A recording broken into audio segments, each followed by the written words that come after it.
Welcome back, everyone. JAYBONE here for Smash This Podcast. Man, it's been a bit. Let's just say that the old JAYBONE was under the weather last week. Most of you know what was happening. But thank God everything's good. Still a bit on the mend, but overall pretty much back to my old self. So yeah, I thought what I had was developing like kidney stones or something. And so I ended up in the ER because I was in so much pain and could barely walk. And oh, thank you, Anna. Much love. Super sticker with the smiley face with the shades. It's so me. Thank you. Much appreciated. I sat in the ER for like 2 hours and ended up finally getting back. They did some blood tests on me, found out my kidneys are fine, chalked it up to what I guess was a muscle strain, without doing, they didn't feel the need to do an x-ray to look for stones or nothing. So much love, everyone. Thank you. So yeah, they gave me, let's just say they gave the old JAYBONE some really, really good meds. And I haven't even taken half of them because they're the stuff that'll knock me into next week. And I don't want that unless I absolutely have to. I'll take it on my worst days to just get me by. And it's the stuff that makes good old JAYBONE lose about 12 hours of a day. That good stuff. Yeah, it's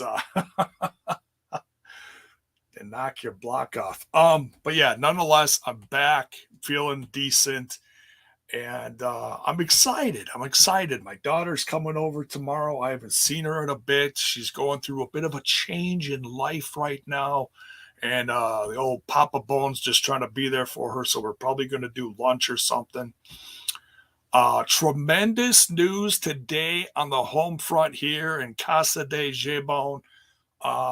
Of Senior Bone, Papa Bone, my Papa Bone, is he graduated today from occupational therapy. And if you don't know what that is, that's a nurse that comes to your house and gets you mentally and physically back to where you were before, just doing the simple things like doing dishes, getting in and out of the shower and stuff like that. He's been moving around a lot better, so I just wanted to share that with you guys. A lot of you guys have been asking, through private message or whatever while I'm live, how he's doing, how he's recuperating, and he's doing well. He's getting stronger by the day, bit by bit. Papa Bone's getting there. So thank you, everyone, for your thoughts and everything. What else is happening? Let's talk. So here's what we're going to do tonight. Besides all that, we are going to Aaron Jack. What is up, dude? I just noticed you're in here. Good to see you, man. Aaron Jack is an old school STP guy that he doesn't get to see me live a lot, and he'll comment like after, in the comments afterwards. So great to see you actually got here live. Tremendous. So we're going to talk some Dynamite. We're going to talk some Double or Nothing, but we're also going to talk some news. And so as you notice here, if you're watching live on YouTube, if you're listening on audio, you have no clue what I'm pointing to here. I'm pointing here to my my left, your my right, your left. Get my directions right. Mia Yim had a lovely little interview with Oh, she works with a bunch of different people, but this time I think she was on was it her own channel? I think it was her own channel. Denise Salcedo. But she works with Fightful. She works with Wrestling Observer Radio. She's all over the place. She's really coming into her own. My first recollection of her is she worked with X-Pac on his podcast a few years ago. That's where I saw her get her. Maybe that wasn't her start, but that's where I saw her first. She's really come into her own, and I just want to say, oh my God, Lakers, what is up, dude? Lakers is back. Everyone give Lakers some love too in the chat here. Oh man, good to see you, Lakers. He kind of went bye for a while. We were a little worried about him, and we missed him because he's always very, very supportive and always, using all the caps in the in the chats. And we love Lakers. He's great. He's always on 11. He's never 5 or 6. He's always on 11. We love you, Lakers. Good to see you here. But anyways, Denise had this great little interview with Mia Yim. And as soon as Mia returned to Impact Wrestling, all this stuff came out through this source, that source, saying that she was only signed to like a 6-month contract with Impact Wrestling. Now, whether that's true or not, what came out in this interview is actually what sounds much more legit. So, like I said, whether the 6-month thing is legit or not, she could always up it,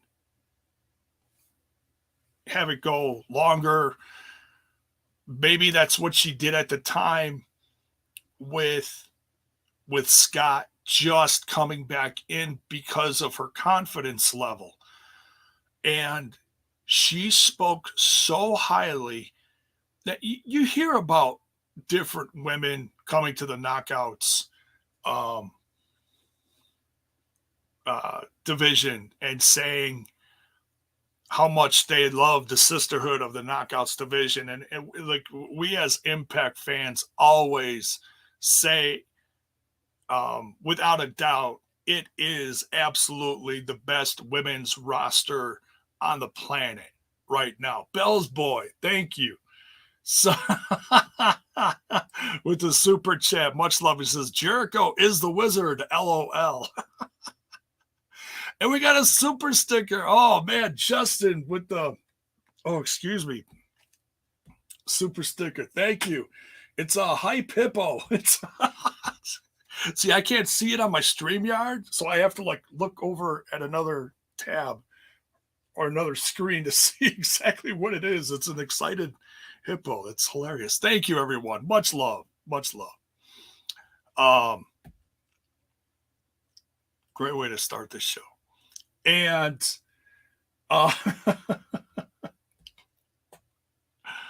you guys crack me up.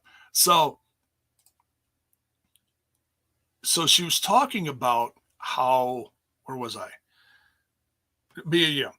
She's talking about how she really felt like a joke when she left up north, when she got let go with her husband on the same day. She felt like a joke. She didn't, she got to the biggest company in the world, but it killed her whole demeanor in the world of professional wrestling. And that's horrible. And she is certainly not the first one we've heard that about. How many have left that company and have had to build themselves back up out of a rut or an emotional wreck or whatever, no matter how long you're with the company, is it 6 months, 6 years, 16 years, whatever, some people are just a mess and they gotta climb out of that. And that's where Mia was. But she said in this interview that she wants to, like it says right on the cover here, she wants to retire with Impact Wrestling. Denise immediately says, that's not anytime soon, is it? And Mia shakes her head no, says, no, that's no time soon. So, no matter what you think about the 6-month thing that came out a few weeks ago, she wants to retire with Impact Wrestling. She's staying with Impact Wrestling. And that's just the best news that we could get from an in-ring veteran of this company coming back, a former Knockouts champion coming back to this company and saying, I want to retire here. That says a lot, folks. That says a lot. No matter what you think of the quality of the company, or I shouldn't say the quality, because the quality is always good. Yeah, there may be some people that you don't like or whatever, but the quality has increased incredibly. The production, everything has gotten so much better. And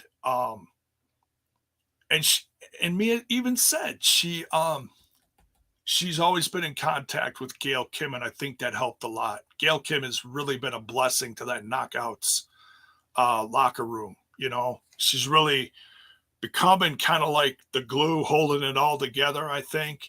Almost like I shouldn't say a mother figure. She's not that old, but you know what I mean. She's the head of the Knockouts. She's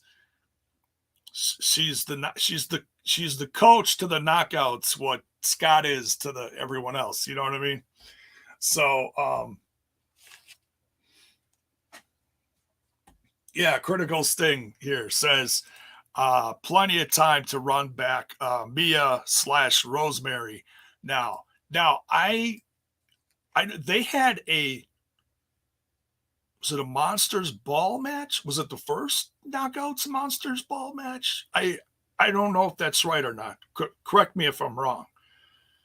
And I've seen parts of it. I don't think I've seen the whole thing. I've seen clips of it. So when Mia was champ, I wasn't super, tied to the company at the time. Like I said before, I've been back and forth. But over the last 5 years, I've been really glued to this company because it's just been the one consistent thing in wrestling that's blown my mind. Then the AEW has done well in my eyes as well. It's not perfect by any means, but they've grown as a company. Now, we'll get to in a little bit. We'll get to the review of tonight's stuff and a preview of Sunday's pay-per-view. And I'm a little more, what's that word? Critical? A little more critical. And maybe it was just because I've had so much going on. It was hard for me to really focus in on tonight's stuff. So I was a little more, I don't know. Like I'm excited for this weekend, but like tonight's show didn't feel like a third anniversary show. It didn't. I don't know what Critical Sting's buffering, right? He's listening. It just, I don't know, but we'll get to that in a little bit. I got one more other piece of news I do want to talk about. I have been trying to watch a little more, or not watch, but listen in the morning when I've been getting up more, a little earlier lately, not always, but lately, and checking out the Busted Open Radio. And it's not all tremendous all the time, depending on what they're reviewing, because if they're reviewing something that I haven't watched, then it's hard for me to really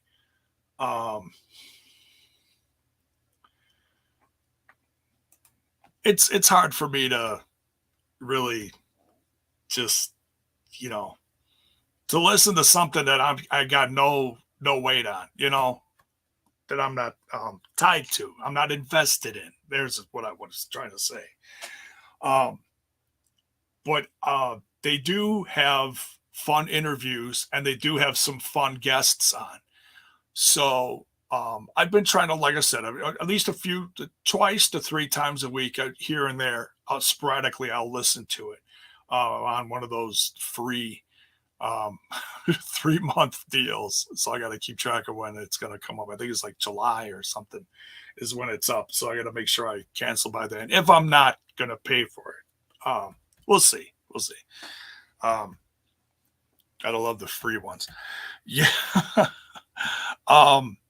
So they had a bunch of guests on this morning. Namely, what I'm going to talk about is, now they had Swerve and Ricky Starks on, and I listened to a little bit of those, but what I'm going to talk about now is Taya. Tommy was talking to Taya, and Bully was on there as well. So one of the main things that I was going to talk about is actually a Slammiversary update. Now, I wouldn't consider this a spoiler, but I'm going to let you know right now. I've seen a lot of people online talking about how they wanted Taya or want Taya to be part of this women's the knockouts, what is it? The Queen of the Ring match. They want her to be a part of that. And she's not. And I think that upset some fans because now that she's back with the company, and I didn't want to assume that she was just staying with the company. I looked at it like, okay, initially she's going to take the title off of Diana. Whether she sticks around after that, we'll have to wait and see. I wasn't going to assume that she was going to. Certainly I wanted her to. And I don't want it always to be about the AAA title, the women's title. I wanted to just have her. I mean, she could certainly defend it there. It'd be a great way to get some eyes on it in the States. Yeah, Bell's Boy. Yeah, thank you. Yeah, okay. So Bell's Boy heard it this morning too. He says Dreamer kind of spoiled it. Bully called him a stooge.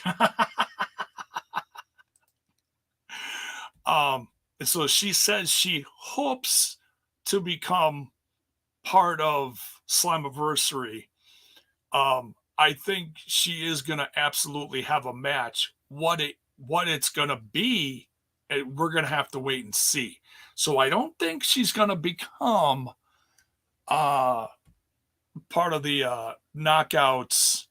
I keep wanting to say Ultimate X. That's the X division is the guys got that.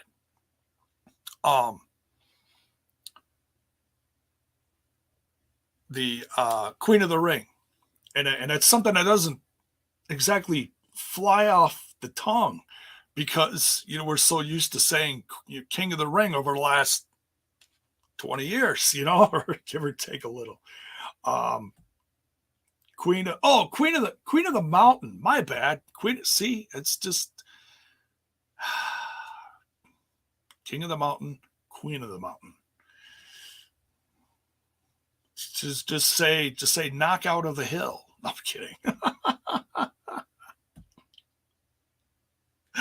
Anna says my cat Princess is here for you. Well, welcome, Princess. It's mine are locked out of the bedroom. Oreo spent the whole day with me, and I'm like, all right, hit that pause button. Papa's got some podcasting to do. Queen of the Mountain, yes. Thank you. I'm going to screw it up again. I guarantee it because, well, me. But, all right. Queen of the Mountain. Queen of the Mountain. Queen of the Mountain. I got it.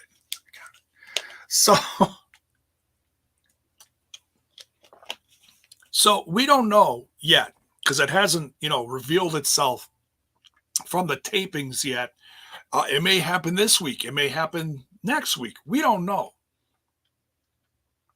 But what do you want to see Taya Valkyrie do at Slammiversary? Do you want to see her defend her Reina de Reinas title? Do you want to see her face? Do you want to see her face someone else? Someone, say, a classic name from the knockouts of, dare I say, the knockouts of old. Not that any of the former knockouts are old. I don't want to say it like, you know what I mean. JAYBONE doesn't want to stick his foot in his mouth. Stinky Pete.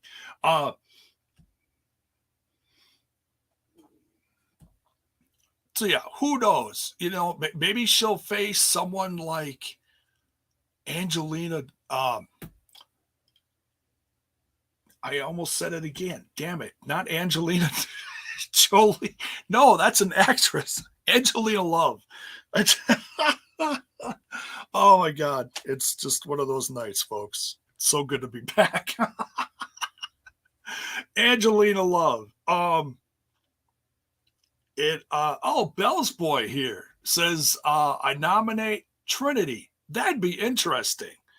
You know, I don't know what kind of, I'm sure she's still in great shape. I don't want to assume what kind of in-ring shape she's in because I don't think she's been wrestling. Angelina Love's been wrestling up until very recently. She's been wrestling again in NWA as far as I know. So who knows? Who knows?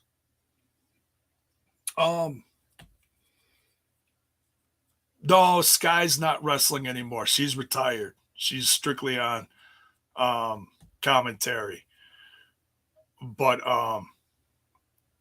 as much as I'd love to see Velvet Sky come back, you know, she was one of my favorite knockouts. Taryn Terrell, great name, Anna. Great name. So we'll see. We'll see. Maybe that's what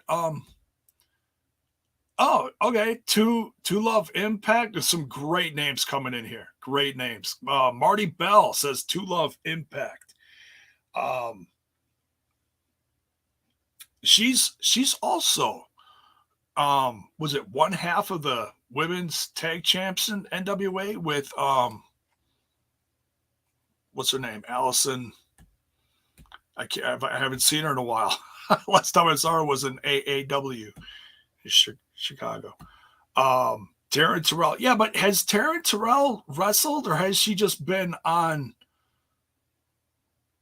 like a valet? Has she actually been in the ring? I haven't really kept track of anything NWA lately, with the exception of I know who's champ, and that's Always Ready.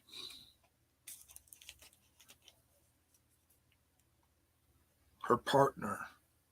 Yes, she wrestled. Oh, okay.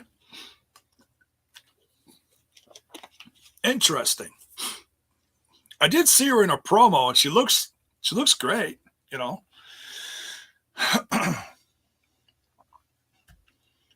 Very active on the Instaneck. Yes. Velvet Sky, yes. That's where it was a year or so ago. She actually did like an hour-long thing where she came out and she said all of her health issues. And you know, went public about all her health issues, how she was really in bad shape. We almost lost Velvet. So, but anyways, so yeah. Some great names there. If you're watching this on the replay, let me know who you want Taya Valkyrie to face at Slammiversary, or what kind of match you want to see her in. So, because I'm trying to remember who's all in the Queen of the Mountain. Aha! I got it right. Queen of the Mountain match. All great names. I know Mia Yim's in there. In fact, Mia Yim's response to being added to this match, and she was almost, I don't want to say upset, but for lack of better words, upset about being added. She was like, why me? Because she's considering herself, you know, at the bottom of the pile. I got to work my way. Like, you know, kayfabe, you work your way up, you know, in the company. And she was shocked, and she was a little taken back, you know, and, you know, why me? Why not give it to someone else? But I don't think any of us are going to complain that Mia Yim's in the Queen of the Mountain match. So, all right. So that's pretty much it for news.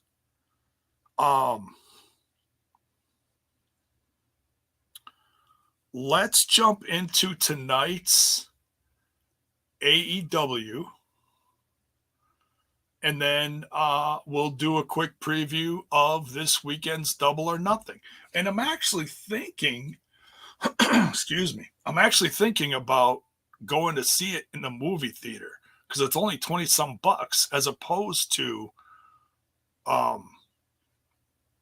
seeing it for like $50 on pay-per-view. So, I mean, hell, that's the biggest screen I could think of seeing it on besides my TV in my family room back here. Who knows? Who knows what I'll do? I'm going to watch it either way. In the past, I had shown it in the TNI Discord, but I asked, but there's very little interest, so I'm not going to show it in the TNI Discord this weekend. Speaking of TNI, I do want to show you guys this. Starting today through midway through, what's it, Monday the 30th, the actual holiday, there's a Memorial Day sale going on at PWT's. Now, granted, I know I'm not plugging my own stuff, but I am a co-host over on that other little podcast called Total Nonstop Impact. 20% off, free USA shipping on orders over $150. There's some tremendous new shirts on there, and a lot of designs on there from Juan of the Dead and some other ones on there. Just use code Memorial22. So head over to the Pro Wrestling Tees .com/total nonstop impact. Those spaces in there. It's just how I say it. So that goes on through the weekend. Or, if you want to support STP, that link is also in the description of the video. And I think it's not as good of a sale, but it's like, depending if you don't want to buy a t-shirt, or if you don't want to buy a t-shirt, you want to buy like a mug or a cup or some stickers or pins or a baseball cap, whatever, what's in our shop. You've checked it out before. That starts on the 28th and goes through the weekend, and that's 15% off, I believe, goes through the weekend. So there you go. Either one, it's all greatly appreciated, no matter what you support.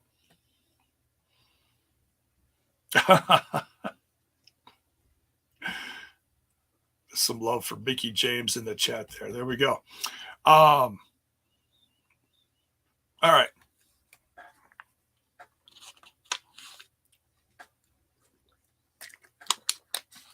So let's talk about tonight's AEW quickly.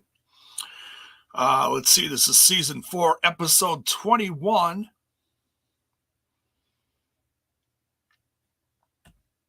Three years of Dynamite. Crazy. And I've reviewed almost every single one. And that's, and I just celebrated something else over on TNI, and that was going through the whole series of the NWA TNA throwbacks. And I'm very proud of that. And if you haven't watched them, I get it. It's a niche thing. No, not everybody gets into the classics, but I'm still, nonetheless, I'm very proud of it. And if you are in the mood sometime to go watch the classics on the Impact app or wherever, or say you just pick out random ones and you can find the reviews over on TNI. We had a blast doing it. Absolute blast. Very proud of our crew. Very proud of this accomplishment. In fact, T and I just in the last 24 hours got a follow from JEFFJARRETT, Jeff Jarrett himself, and my own personal post celebrating that and commenting on that post got a like from Dixie Carter herself. So that made my week right there. That was pretty special. Who knows? Maybe they're starting to see who's talking about the classics, because maybe they'll be involved come Slammiversary. We'll see. But anyways, talking about AEW now. Happy 3 years. Starts out crazy. We get a steel cage match. We don't get a lot of those in AEW. It's kind of nice. It's rare. So we got Wardlow versus Shawn Spears. And I believe the stipulation here, and MJF is the special guest referee. So the stipulation is, if Wardlow doesn't beat Shawn Spears, he can't face MJF on Sunday. So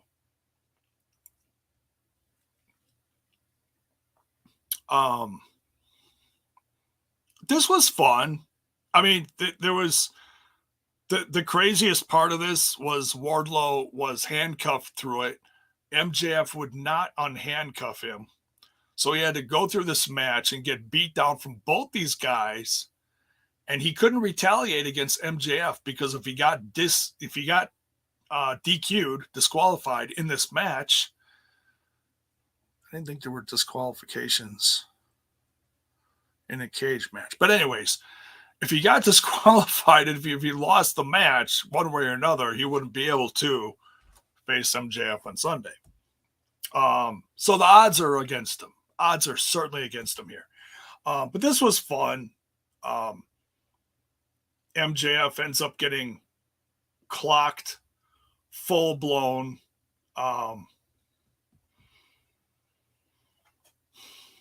Chair shot to the head. Knocked out cold. And then we even got Bryce Rimsberg like jumping all over the place in the ring, which was absolutely hilarious. And so Wardlow gets the win. I popped when he actually broke the handcuffs, which made I think, if you look carefully, I think MJF dropped a couple little marble rabbit turds out of his shorts in the middle of the ring there. If you play it back, you'll see it. Lost a few raisinets in the cage match.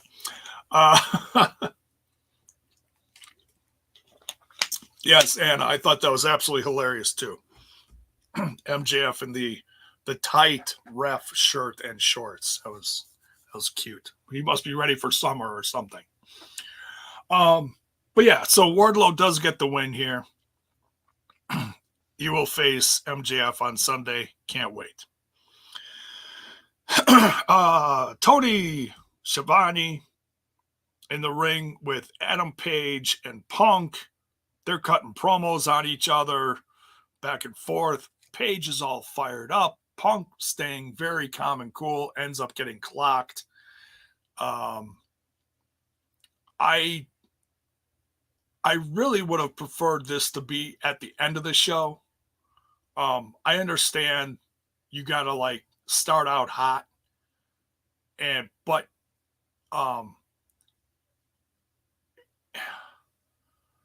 this is just me personally. I was like, wow, they're doing this already. And I know TK does that a lot. Tony will throw Punk on towards the start of the show. And yeah, depending on what the content is, it's smart because the crowd is fired up. You're going to get the best response. And that's fine.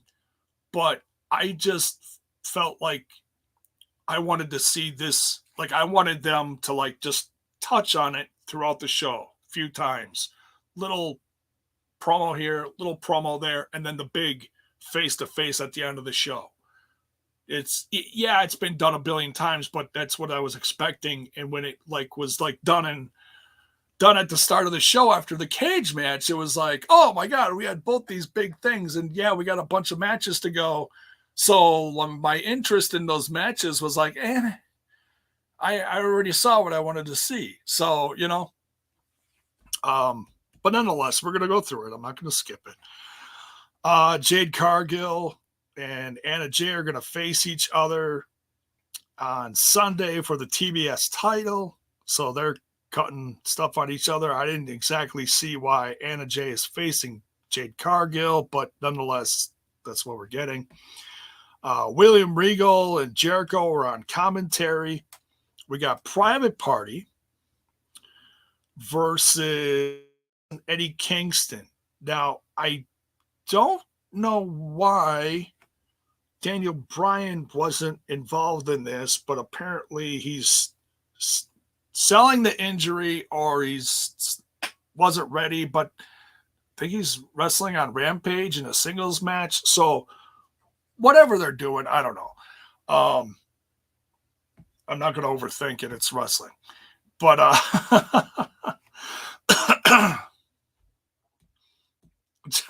Critical Sting says, I felt bamboozled when I saw Anna Jay was facing Jade. I mean, I have no doubt that they'll have an okay match.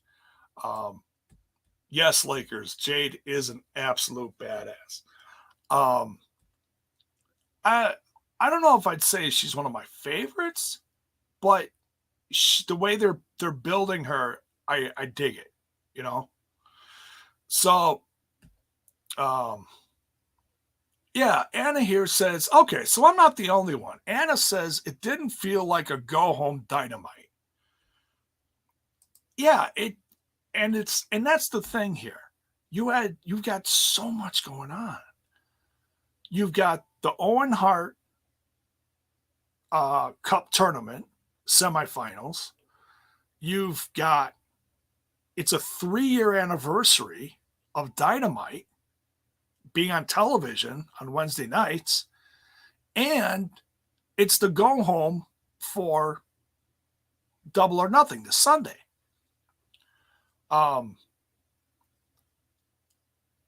So it just felt like they're juggling too much and didn't accomplish what they should have on all fronts. But honestly, what I think they should have done, in my professional podcasting opinion, they should have done a separate Dynamite or TV special related to Dynamite for a 3rd-year anniversary. And they could have had just a bunch of random matches and show highlights over the last 3 years. They could have done that. I'd have been fine with that. And I don't think anyone would have been upset with that. That way, this show, they can focus on the pay-per-view, focus on the Owen Hart stuff, and not make the 3 years on Dynamite not feel like it was worth much. Do you see what I'm saying? Like, of course it's worth something, but I don't know. I just feel like they should have focused more on certain things, That's me. But anyways, but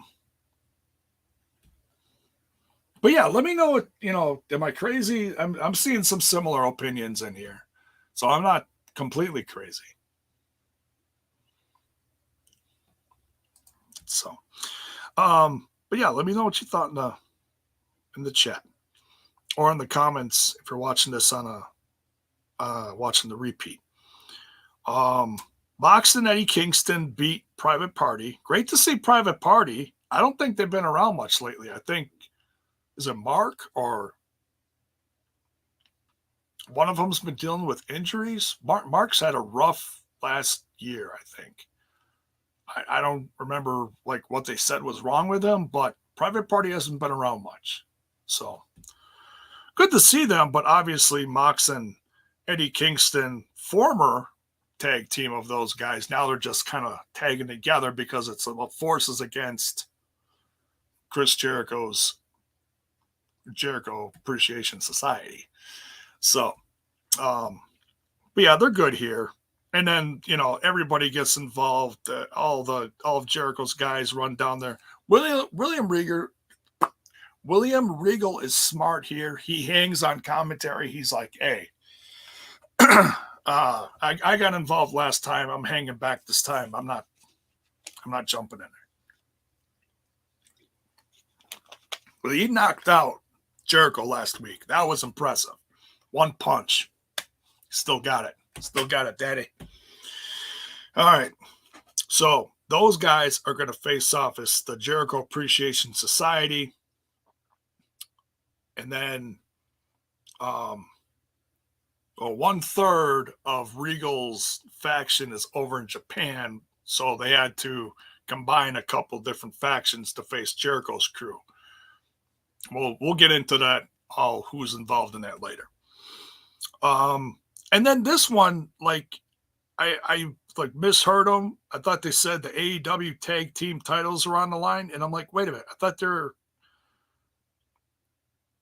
they were facing off in a triple threat tag team match on Sunday, and then I realized it's FTR against Roppongi Vice, and it's the Ring of Honor tag titles that are on the line. And I was like, oh, wait, Ring of Honor tag titles? Okay. Well, because you can't put everything on the pay-per-view, and you're trying to keep the brand itself in front of the eyes of the consumer, the fan, whatever, you know. You're keeping the brand alive until they figure out what TK's plan is going to be with television or specials or whatever, which is fine. I don't know how the hell he's juggling everything, but hey, it's none of my business. Who am I to say? But Roppongi Vice, Baretta, and Rocky Romero of New Japan versus FTR. And this match gets thrown out because New Japan, the start of the whole forbidden door invasion started tonight. And it came off, here's another part. Like, this came off kind of wonky. Like, it seemed like they were going to, like, run into each other, or they didn't know exactly how to do what they were supposed to do when they got to the ring. It came off weird. Now, number one, I want to say, Jeff Cobb, one of my faves. Love Jeff Cobb. I haven't paid attention to him too much lately because he's been over in Japan, which is fine. You know, bless him. That's his gig now. He's doing well over there. That's what he's doing. That's who he's working with. And I think he's worked a few indies here and there.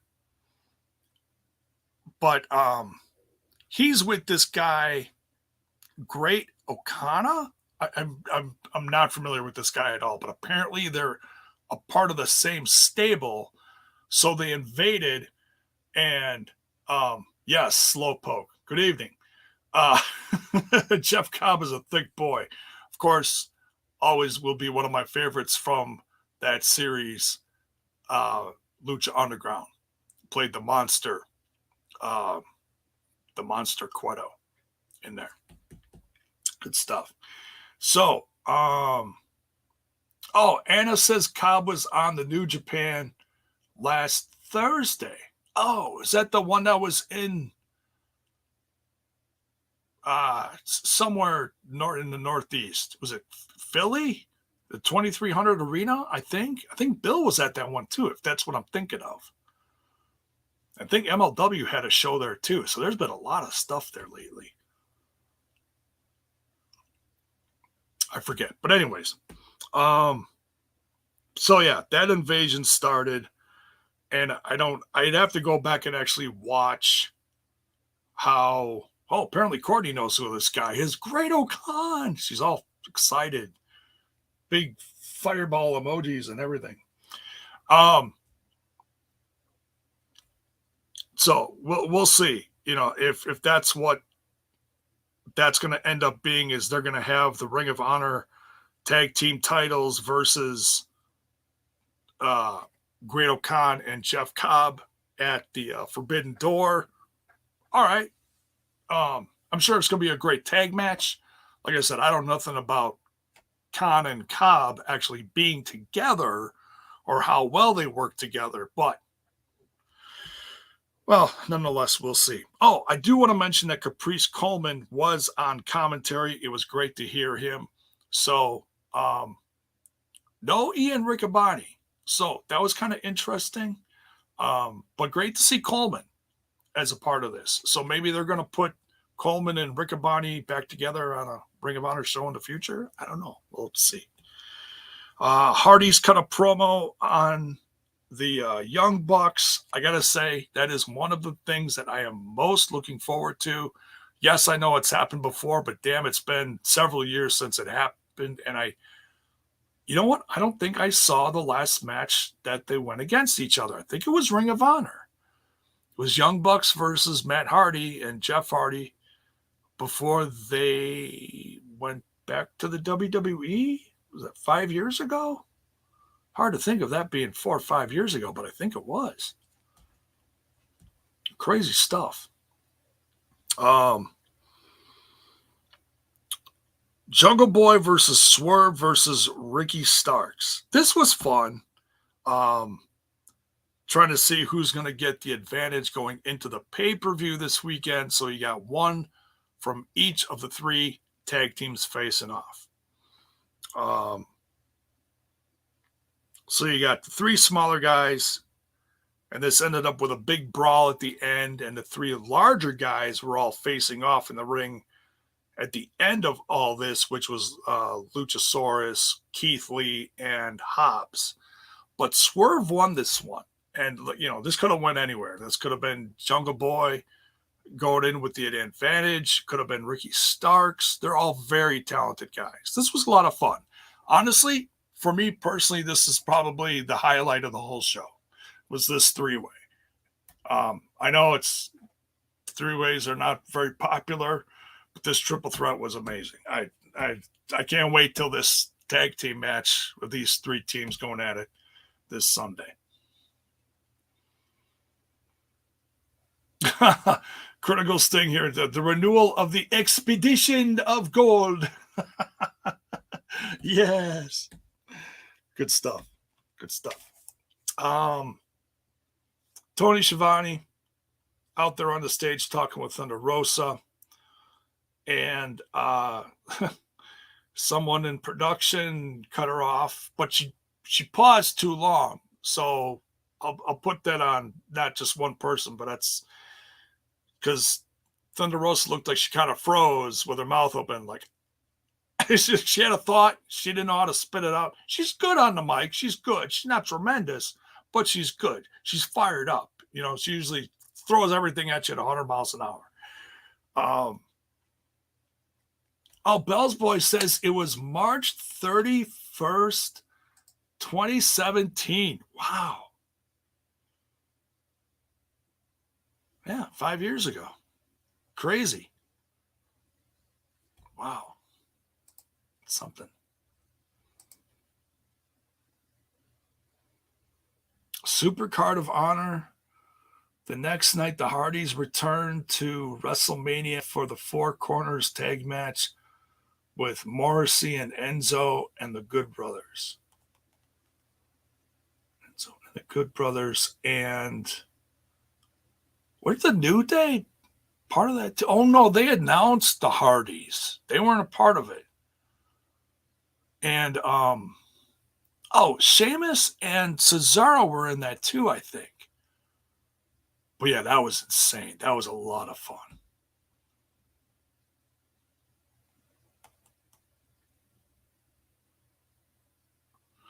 So, but nonetheless, we're going to get that again 5 years later. I'm not complaining. Just, it's going to be a classic. If you love the Hardys, if you love the Young Bucks, it's going to be That's a tough one to pick, too, because I love both these teams. We'll see. But Thunder Rosa is going to face Serena Deeb. That should be a very good women's match. Owen Hart Cup semifinals. We got 2 matches in a row here. Toni Storm versus Britt Baker. I didn't like this match. I was really excited for it. Didn't like it. Came off super clunky. Felt like they kept on throwing each other in and out of the ring and really not accomplishing a whole lot of anything.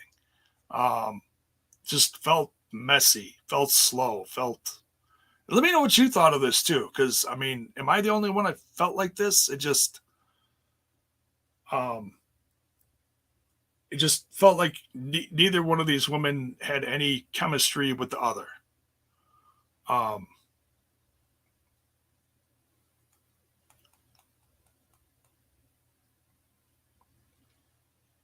And I love both these women, so I don't know. The finish of the match was totally botched. Okay. So, but Britt Baker won this one. Toni Storm leaves with a busted nose or bloody nose or something. Jamie Hayter was out of place at the finish. She went down, looked like she was helping Britt Baker, but not helping her. It was just, I don't know. Terrence Sullivan says it was the drizzling shiznits. Yikes. I hear you, man. I didn't dig it. But Britt Baker is in the finals of the Owen Hart Cup tournament.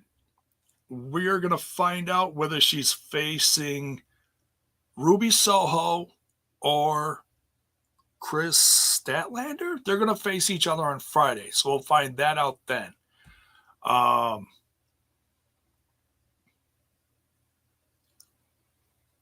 Yeah, Anna Reed here did not dig it either. She says Toni Storm's matches have been clunky. Yeah, okay.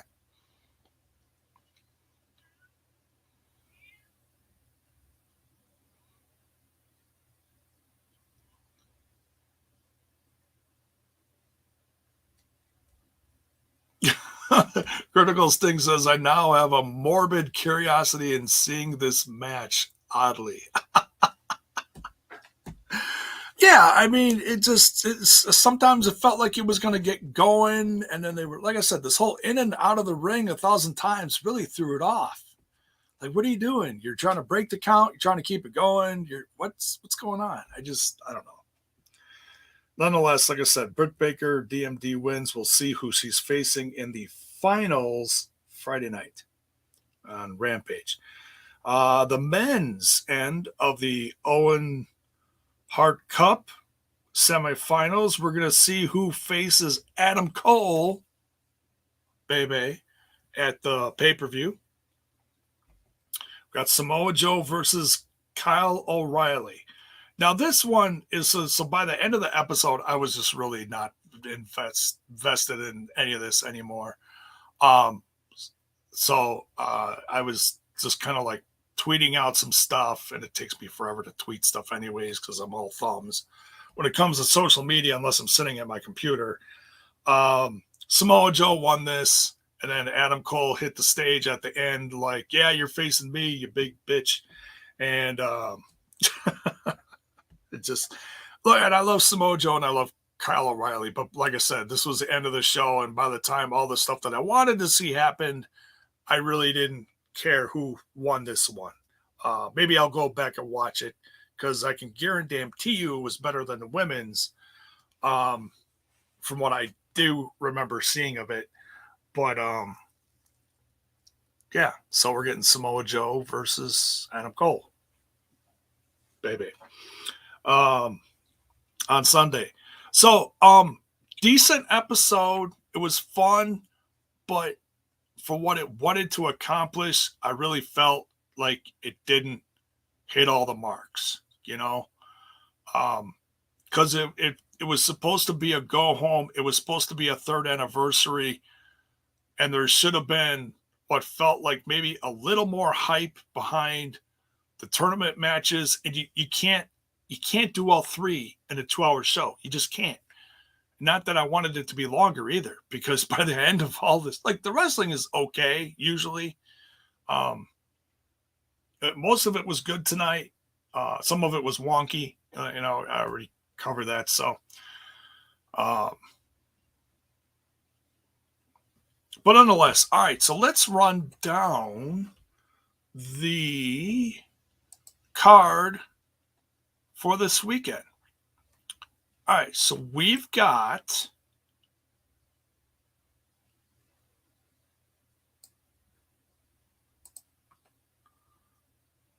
pulling up another tab here. So all I can do is just scroll down, up and down. All right.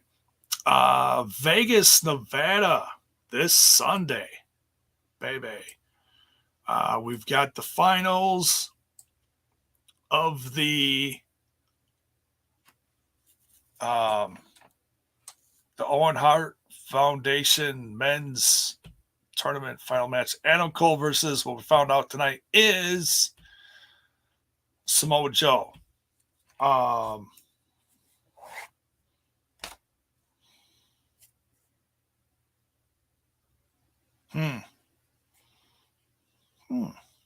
don't know. And by all means, as I'm going through this, let me know who you're picking. All right.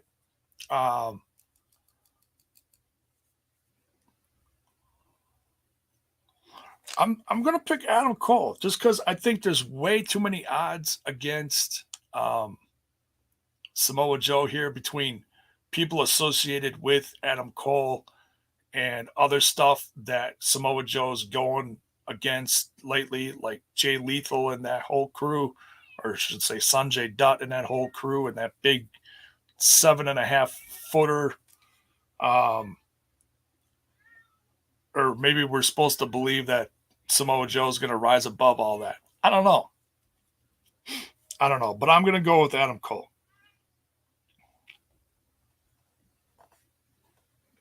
Baby. The women's final, we don't know who's in it yet, so I really can't pick it. So, but you could certainly pick whoever you want in the chat. But to be honest, I you know what? I know Britt Baker's on one side of it, so that's a definite in the finals. And honestly, with who's in the finals, I don't see, like, I like Chris Statlander and I like Ruby Soho, but as far as someone who's going to win it, honestly, I think D.M.D is going to take it. So.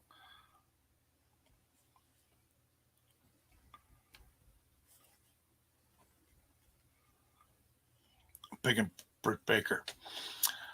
We've got the Anarchy in the Arena match. That's going to be nuts. The Jericho Appreciation Society, made up of Chris Jericho, Daniel Garcia, Jake Hagar, and is it 2 point?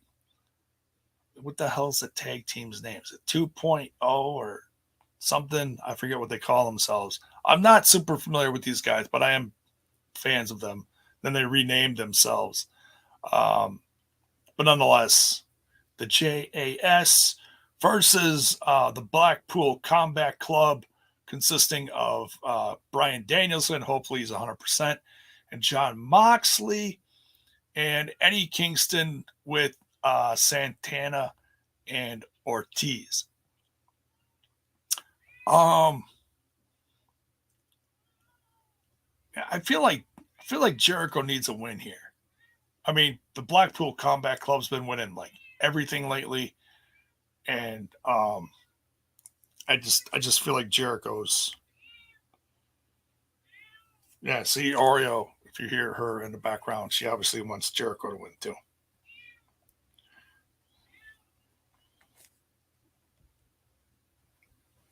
Jericho Appreciation Society.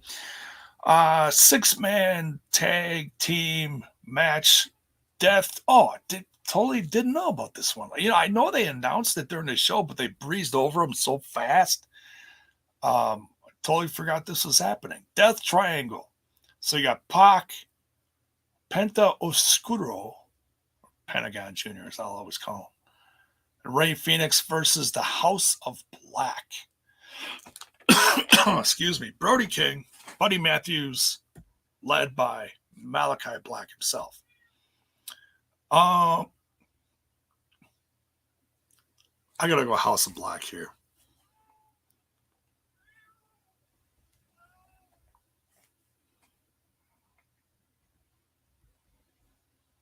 Probably, honestly, going to be one of the more fun matches as far as like everybody getting their shit in. Especially if you like the Lucha Brothers and watching Pac and Malachi Black go at it, it's going to be crazy.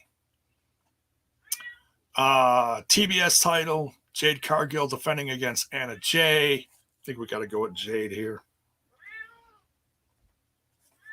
Oh, apparently Oreo wants Anna Jay to win, but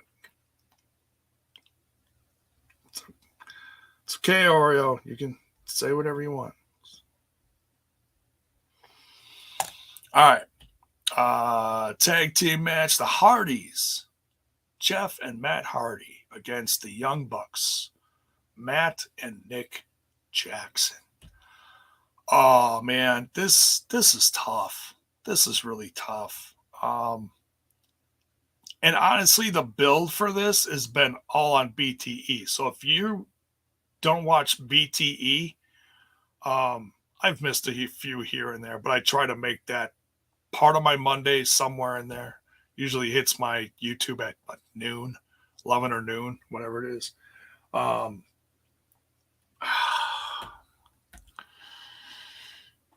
There's like I said, there's been almost no build up on TV. Not that it isn't special, but honestly,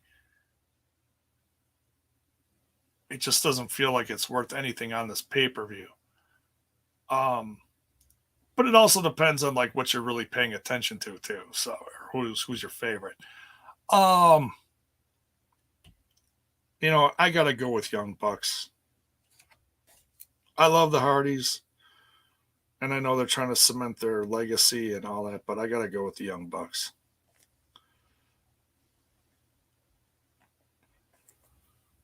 And then Matt can, turn on Jeff and we can have that whole shebang. No, I don't know.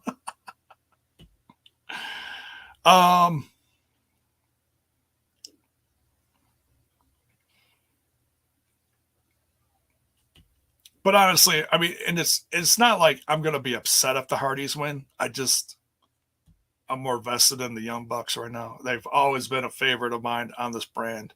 They've been a favorite of mine for years, even before that. So we'll see. All right, what's next here? Wardlow versus MJF. This obviously is going to really get the crowd pumped. Definitely going to be a highlight of the show. This has been now. People say that TK doesn't know how to long-term book. I got 3 words for you: Wardlow versus MJF. Hello. This has been long-term booking at its finest. It really has. It's been a lot of fun to watch the fans react to Wardlow, to watch Wardlow react to MJF, to watch MJF just beat down Wardlow either physically or repeatedly or so this is just a great example of, hey, he does. Is he perfect at doing it? No, but this is one good example of it, okay? Yeah, Extreme D here says he doesn't. Well, okay, that's your opinion. That's fine. But as far as this feud, it doesn't get much better as far as long-term booking than this. The build of this relationship throughout the whole faction of MJFs and everything crumbling, between the relationship going to pieces and the build of Wardlow himself has been a lot of fun to watch. Got to go with Wardlow here. that's what this feud is all about, right? This is about making Wardlow a star. So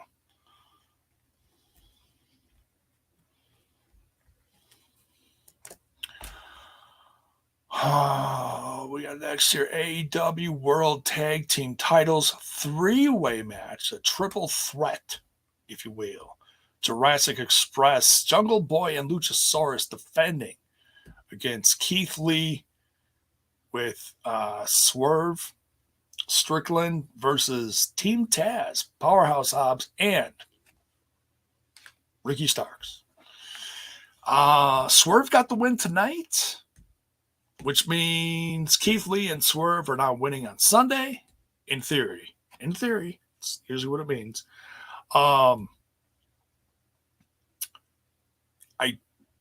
I love me some Jurassic Express, but I feel like the rest of the tag division has like risen above, way past Jurassic Express. Jurassic Express has been around for 3 years. It's hard to believe, but it's been 3 years since these guys have been together. Well, hello, Ori. Well, hello. How did you... Don't ask me how she got in here, but she got in here. Well, hello. All right. You gonna sit up there nice? Wow. All right. So saith the Oreo.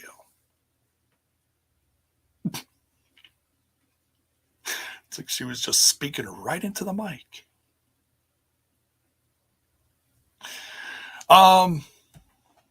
Yeah, and let me know who you're going to pick out of these 3 teams as well. This is going to be another highlight for me personally. Like, I love Hardys versus Young Bucks. That's going to be a lot of fun.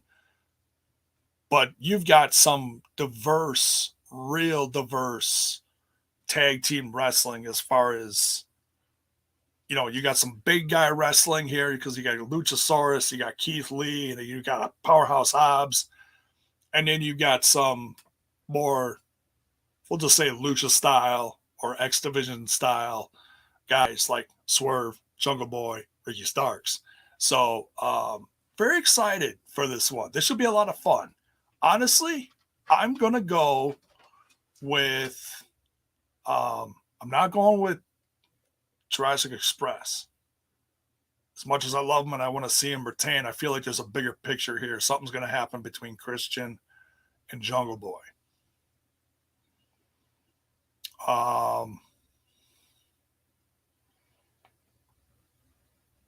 Honestly, I think Team Taz is going to take this one.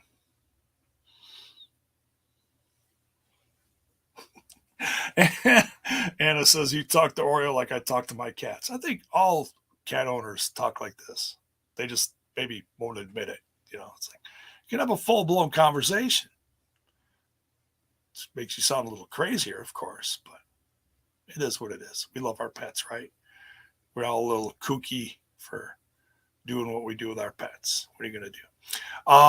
But yeah, I think Team Taz is going to take this one. I think it's time for Ricky Starks, who has been one of the original badasses for 3 years now. Hard to believe that. 3 years now. Or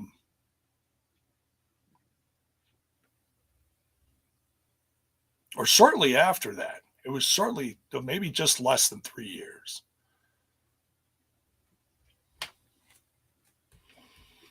Oreo wants her own podcast. She's co-hosted enough. She doesn't get that. She's going to bite me later for that one. But Ricky Starks has been through a lot. He's been through the whole scary, being scared with the broken neck stuff. He's come back from a lot. And Powerhouse Hobbs is, it's time to the company to give him a little more attention. He's been a hard worker.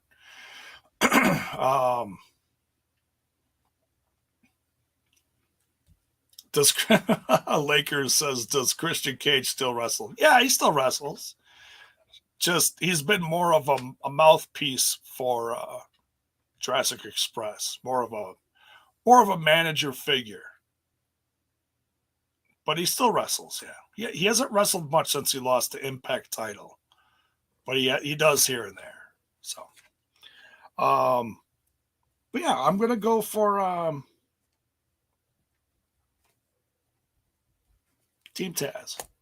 Let me know in the comments who you're picking. And then what happens to Jurassic Express after that? I don't know. I love Jungle Boy. I love Luchasaurus, especially from what he did with Lucha Underground. But I feel like that team has kind of lost its sizzle. And maybe just because the company's evolving. I don't think it's necessarily anyone's fault. There's just a lot of stuff going on. I don't know. Where do you see this team going? Let me know in the comments. Let me know in the chat. We got the women's world title match, Thunder Rosa versus Serena Deeb. I'm really looking forward to this one. I think this is going to be 10 times better. No offense, Cargill and Anna Jay, but this is going to be a lot better. It's just going to be a different kind of match, you know. Thunder Rosa is going to retain.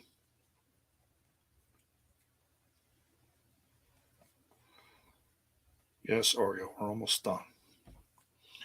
She's sitting there giving my hand a bath. I'm trying to keep her quiet and keep her occupied. Last but certainly not least, Paige versus Punk. No, don't claw at my action figures up there, little shit.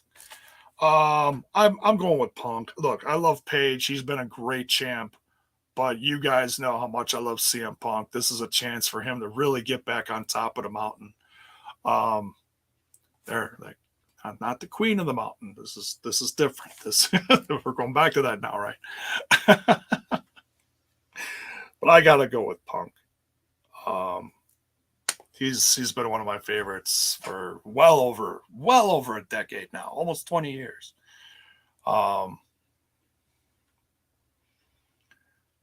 But these two are going to tear the house down. I have absolutely no doubt about that. If you thought MJF versus Punk was good, I think this is going to be more of a wrestling match, but I have no doubt that this is going to get a little bloody because Paige just wants to rip Punk up and just throw him in the trash.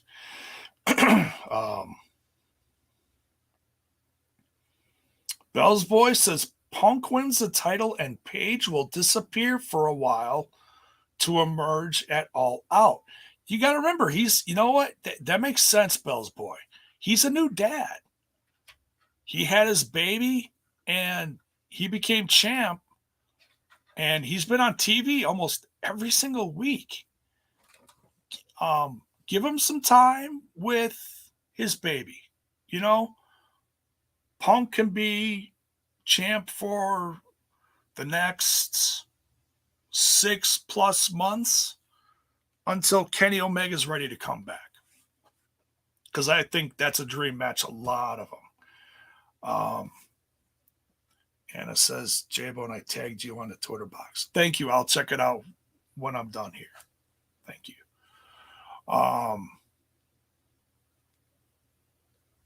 Lakers says Hangman Page's championship reign has been mediocre. I'm going to disagree with that. I think he's had some great matches. I'll put it this way. Between the tag title stuff with Omega and his title reign has absolutely made me a bigger fan of Hangman Adam Page and love and respect him even more. So I'm going to disagree with you, but I understand what you're saying where it feels like there's other stuff going on in the company that feels bigger than the championship. And it's funny to say that because CM Punk went through that same thing when he was world heavyweight champion and you had stuff like Chris Jericho and Shawn Michaels going on, Batista, John Cena, if I'm remembering what was like popular at the time. So yeah, you had bigger stuff going on at the time. like names that were bigger than the title itself. Like, and I'm trying to, like, you know, think back to that documentary that Punk was in back in WWE. So it's eerily similar of a situation. I think some of you get what I'm saying. But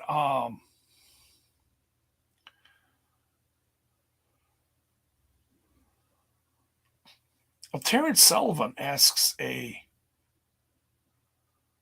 interesting question here. It says, what pay-per-view has had less build? AEW Double or Nothing or Impact Wrestling Slammiversary 20? I'm going to say Double or Nothing. We still got another month until Slammiversary. So you're going to see a lot more promotion, okay? And you don't see Impact Wrestling like throwing a bunch of stuff across several different shows, like 3 different shows besides their main one throughout the week. Big difference there. Big difference there. So like sometimes in AEW, you don't know where to look because you got Dark, you got Elevation, you got Rampage, you got Dynamite. You're like, holy crap, what am I supposed to pay attention to? I can't watch it all. I pick and choose matches here and there if I hear about, oh, so-and-so from the Indies is going to be on Dark. Okay, maybe I'll check that out.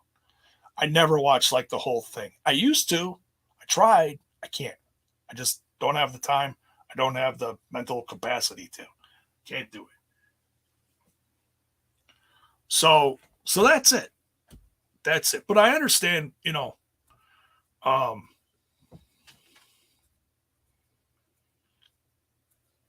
I understand what you're saying, though. So, but yeah. So, I mean, I'm still excited for the pay-per-view, but probably, honestly, this is probably one that I'm less interested in. Like, there's been, like, pay-per-views where I'm like, boom, I'll pay the $50 up front, don't even care, you know, because I know what's coming. And this one, I've known what's on there for a bit, and I'm like, I don't know if I want to pay $50 for this. You know, usually I pretty like, you know, it's like a once a quarter thing. I'll pay the $50, but I don't know. Maybe I will go to the movie theater and see it for half the price. You know, it's like 20, it's like 26, 27 bucks or something. I don't know. Maybe sneak in some snacks, kick back in a comfy seat, scream with like 2 other people in a movie theater. I don't know. I'll watch it one way or another. I just don't know if I'm paying $50. But anyways, but yeah. So if you're watching this after the fact, give me your predictions in the chat, in the comments below. Yes, Critical Sting. I did hear about GCW. Sounds like an absolute F ton of a hot mess that's going to go into the legal system for years to come. Basically, this is the death of GCW is what we're witnessing. If you don't know what I'm talking about, just hit the socials. And it looks like Ringside News also imploded this week. And I know I want to say this before I exit. I was planning on addressing this. And I know in the past I've been a big support of the community behind ringsidenews.com. After what came out in the last 24 hours from Steve Carrier, it shocked me. It upset me. And I have absolutely no desire to be part of that community anymore. I have, and I told my crew this over at TNI, you know, just because I didn't want them thinking like, oh, are you still friends with Steve Carrier? No, I have unfriended Steve Carrier. And what sucks is I've been friends with him for like 10 years. I've been part of all sorts of different stages of the community behind ringsidenews.com. I've never seen him talk like this before. You know, I'm not going to say I was like best friends with him or nothing, more of an acquaintance. He'd ask me opinions about certain stuff on his website. And it hurts that came out with what he did on Twitter. It hurts a lot because, I think Nyla Rose is a very important part of the professional wrestling company, All Elite Wrestling. And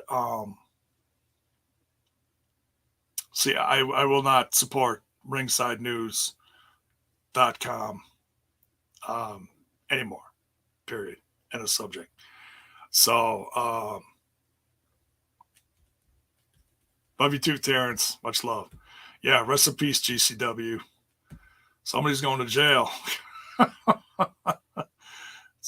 It's all you got to do is look and see that somebody was falsifying COVID tests. From what I'm pretty sure that's a felony. That's considered a felony because you're messing with people's health, and that's life and death. That's nothing to mess with. So, yeah. All right. So, nonetheless, that's it for tonight. Thank you for all the love. Thank you for all the tips, bits, whatever you donated. Great way to come back because I know I was really ill last week, so you guys made me feel like $1 million. But yeah, so if you want to help support the show even more, the link for the merch is in the description. A quick show this one last time. Head on over to prowrestlingtees.com/total nonstop impact. Get your 20% off merch from today through the 30th. Memorial Day special. Use code Memorial22.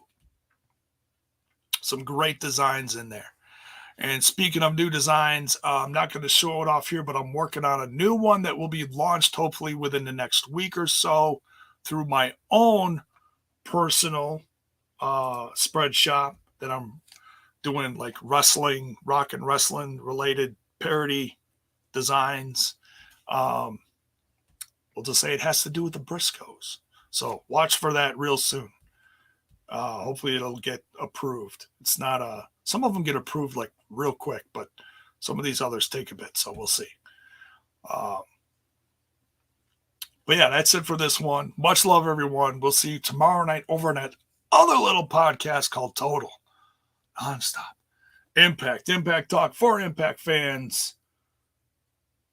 We'll see you mañana. Good night.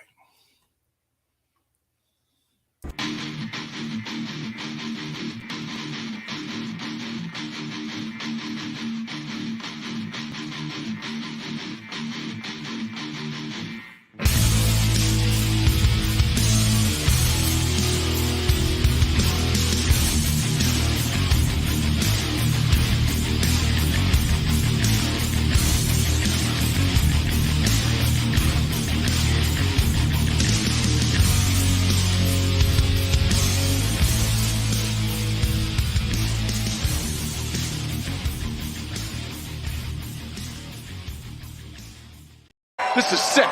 This is sick. This whole place is going to hell in a handbasket.